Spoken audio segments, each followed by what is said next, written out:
Okay, so next we're going to look at how we would fill our null values using pandas. So here we do df is null parentheses dot sum parentheses, and is null gives us a list of the trues and falses. Is it null or is it not?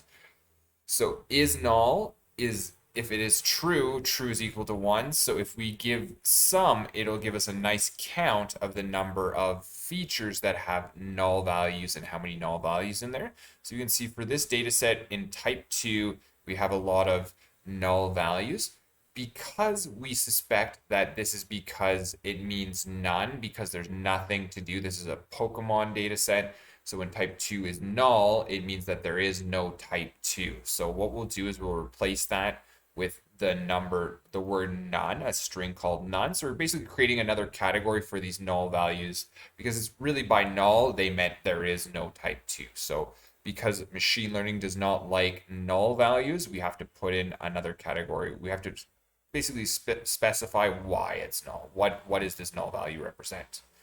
So we're going to assign this to a data. We're going to assign this back to the same column. So we'll go df square brackets type 2 where we have the null values, and we're going to go df square brackets type 2 and dot fill na, and we're going to put in the value that we want to fill this with. So we could do the median if this was a numeric column, but because we know why, or we suspect why this is null, we're going to put in the string we want to replace this with.